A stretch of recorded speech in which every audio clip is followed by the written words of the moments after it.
परिषदची शाळा सुद्धा अशी इतकी सुंदर असू शकते की कॉन्व्हेंटचा विद्यार्थी सुद्धा उद्या खानापूरच्या शाळेत येईल आणि अशा पद्धतीची अभिनव शाळा की मी विशेष करून अभिनंदन करेन सन्माननीय सीओ साहेबांचं.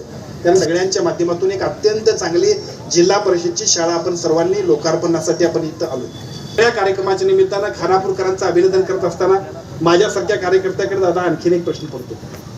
जर इन्फ्रास्ट्रक्चर चांगलं असेल तर तिथं शिकणाऱ्या मुलांचा उत्साह अजून द्विगुणित होईल. जिल्हा परिषदच्या शाळांसाठी निधीची अत्यंत आवश्यकता आहे, परंतु गावातल्या मंदिरा इतकंच महत्वाचं असणार हे ज्ञान मंदिर सुद्धा त्याच पद्धतीने अतिशय चांगलं व्हावं, सुबक व्हावं आणि त्या माध्यमातून आमची पुढील पिढी अधिक चांगल्या पद्धतीने शिकण्यासाठी अतिशय उत्साहानं त्या शाळेत जावी.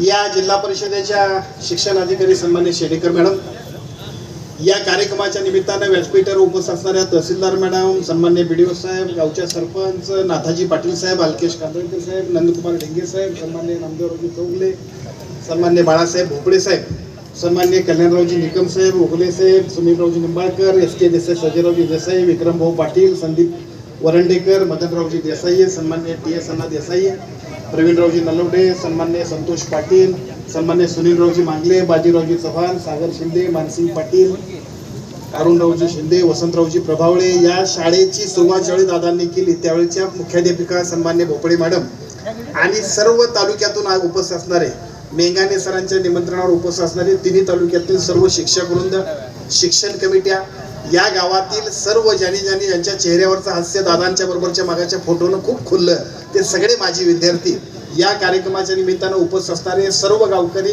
या तालुक्यातील सर्व पत्रकारांनी, विशेष करून या कार्यक्रमासाठी कोल्हापूरहून आलेले सर्व इलेक्ट्रॉनिक मीडियाचे आमचे सगळे सहकारी. खरं म्हणजे तुम्हाला सगळ्यांना सुद्धा प्रतापजी आम्ही एवढ्यासाठी बोलवलं की ही शाळा एक अत्यंत चांगल्या पद्धतीने जिल्हा परिषदची शाळा अशी असू शकते काय असा प्रश्न आहे, परंतु जिल्हा परिषदची शाळा सुद्धा अशी इतकी सुंदर असू शकते की कॉन्व्हेंटचा विद्यार्थी सुद्धा उद्या खानापूरच्या शाळेत येईल आणि अशा पद्धतीची अभिनव शाळा या तालुक्याच्या सर्व शिक्षण विभागाच्या यंत्रणेनं, या गावच्या ग्रामपंचायतीच्या सर्व सन्मान्य सरपंचांनी, त्यांच्या सदस्यांनी आणि शिक्षण कमिटीच्या सदस्यांनी अत्यंत चांगल्या पद्धतीने या ठिकाणी अतिशय लोकार्पणास अशा पद्धतीने योग्य अशा पद्धतीची उभा केली. आणि या सगळ्या कामामध्ये ज्याची सुरुवात आदरणीय दादांनी केली होती आणि मी विशेष करून अभिनंदन करेन सन्माननीय सीओ साहेबांचं. कारण सातत्यानं या कामामध्ये जिथं लागेल आवश्यकता त्या ठिकाणी अगदी फंड्सची कमी नाही, ज्या आवश्यकता असतील त्या सगळ्या गोष्टींसाठी त्यांनी खूप चांगल्या पद्धतीनं मार्गदर्शन केलं, निधी उपलब्ध करून दिला आणि बघता बघता आपल्या सगळ्यांच्या माध्यमातून सीओ साहेब असतील, शिक्षणाधिकारी असतील, तालुक्याचे शिक्षणाधिकारी असतील, या सगळ्यांच्या माध्यमातून एक अत्यंत चांगली जिल्हा परिषदची शाळा आपण सर्वांनी लोकार्पणासाठी आपण इथं आलो. मी मनापासून आपल्या सगळ्या खानापूरकरांचं अभिनंदन करेन, आपल्या सगळ्यांना मी खूप खूप शुभेच्छा देईन.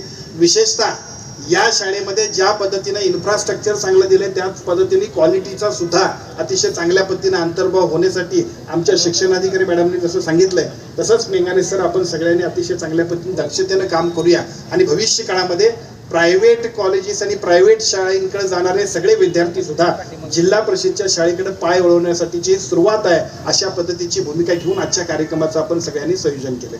या सगळ्या संयोजनासाठी खानापूरकरांचं मी मनापासून अभिनंदन व्यक्त करेन.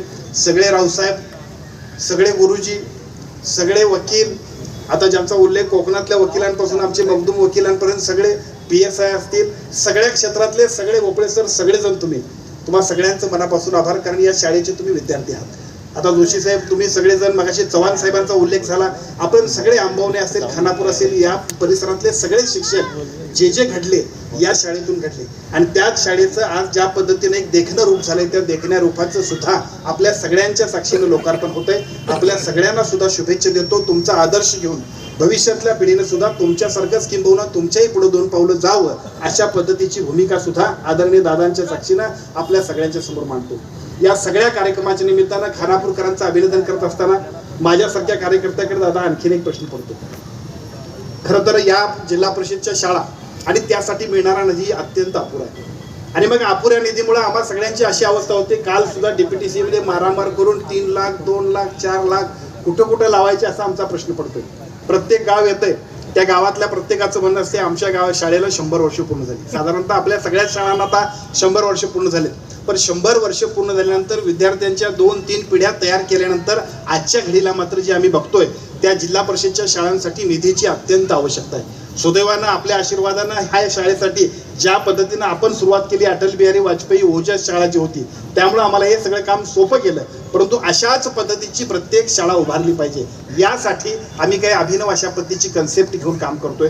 माझी अशी विनंती आहे, त्यासाठी सुद्धा शासनाकडून निधी उपलब्ध करून देण्यासाठी. खरं तर उच्च शिक्षण मंत्री म्हणून आपलं काम, या राज्यातला मंत्री म्हणून आपलं काम हे खूप मोठं आहे. परंतु तुमची दृष्टी जरा आपल्या खानापूरच्या मातूर शाळेकडनं गेली तर बघता बघता महाराष्ट्रातल्या सगळ्या शाळांचं सुद्धा कल्याण होईल. आणि त्यासाठी सुद्धा आज तुम्हाला बोलण्या पाठीमागे आम्हा सगळ्यांचा स्वार्थ आहे. कारण या सगळ्या शाळांमध्ये मी ज्यावेळेला लहान होतो त्यावेळेला बघतोय की पोतं घेऊन आमचे सगळे लोक जायचे.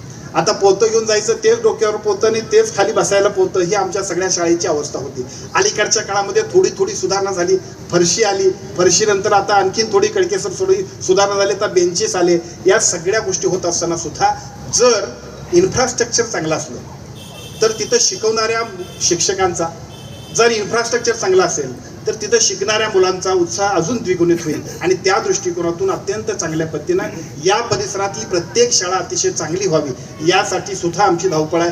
आजच्या कार्यक्रमाच्या निमित्तानं मी मेंगाने सरांना मुद्दाम सांगितलं की तिन्ही शाळेतल्या सगळ्या शिक्षण समित्यांना आपण बोलवा, तिन्ही तालुक्यातल्या. आता त्याचं कारण असं की खानापूरची शाळा अशी झाली, मी असं म्हणत नाही की प्रत्येक शाळा अशीच होईल, परंतु अशी व्हावी यासाठी आपण सगळ्यांनी भावना, धावपळ, धडपड करावी. आम्हाला सगळ्यांच्याकडे पाठलाग करावा. इच्छा असेल तर मार्ग दिसेल. आपण सगळ्यांनी प्रयत्न केल्यानंतर निश्चितपणानं प्रत्येक ठिकाणी अशा पद्धतीची शाळा उभारण्याचा संकल्प आपण करू शकतोय.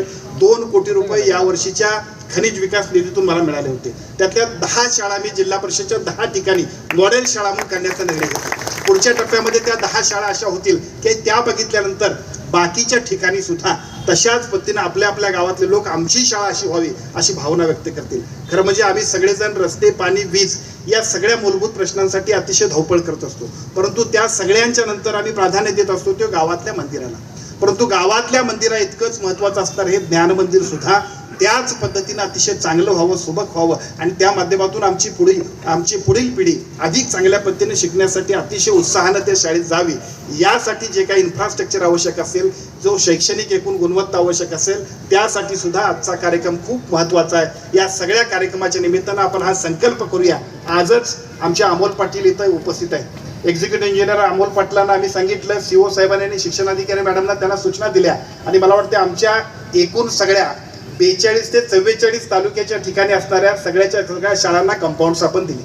त्या शाळा कंपाऊंड्सची सुद्धा पुढच्या आठवडाभरामध्ये आचारसंहितेच्या पूर्वी तिथल्या ग्रामपंचायतीच्या सरपंच आणि बॉडीनं, तिथल्या शिक्षण समितीनं आणि तिथल्या मुख्याध्यापकाने नियोजन करून त्या कंपाऊंडच्या कामाचं अत्यंत चांगल्या पद्धतीचं नियोजन करून त्याचं उद्घाटन करायचं, लोकार्पण करायचं आणि अतिशय चांगल्या पद्धतीनं ती सगळी कंपाऊंड लोकांच्या उपयोगाला किंवा शाळेच्या उपयोगाला आणायचे, त्याच्याबद्दलचा निर्णय आपण सगळेजण घेणार आहोत.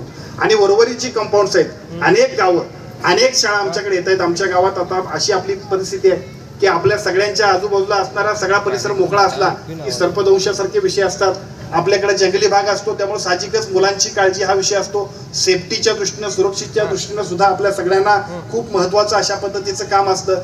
या सगळ्या कामाच्या दृष्टीने सुद्धा एकूण मतदारसंघातल्या सगळ्या शाळांना कंपाऊंड करण्यामध्ये सुद्धा आदरणीय दादांच्या आदेशानं आपण सगळेजण जे काही प्रयत्न करतोय, पुढच्या टप्प्यामध्ये त्याची सुरुवात होईल. आणि